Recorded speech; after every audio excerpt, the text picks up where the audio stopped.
இஸ்லாத்திலே சரிசமம் சமத்துவம் எதை சொல்லுவோம்? பிறப்புல யார் உயர்ந்தவன் தாழ்ந்தவன் கிடையாது. எல்லாம் 10 மாசம் தான், எல்லா குழந்தைகள் தான். ஆனால் வளர்ந்து வாலிபத்தை அடைந்து அவன் செய்கிற நல்ல அமல்கள், அவன் செய்கிற அல்லாஹ்விற்கு பிடித்தமான செயல்களால் உயர்ந்த அந்தஸ்தை அடைகிறான். அதுல மாற்று கருத்தே கிடையாது. அதனாலதான் திருக்குர்ஆன்ல அல்லாஹ் சொல்லுவான், தில்கர் ருசுலு ஃபல்லல்னா பாலஹும் அலா பால்.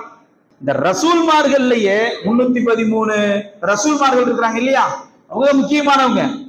அதிலேயும் அல்லாஹ் தஆலா சிலரை விட சிலரை நான் உயர்த்தி வைத்திருக்கிறேன் என்று ரப்புல் ஆலமீன் சொல்லுகிறான் என்றால் சமூகம் யோசிக்க வேண்டும்.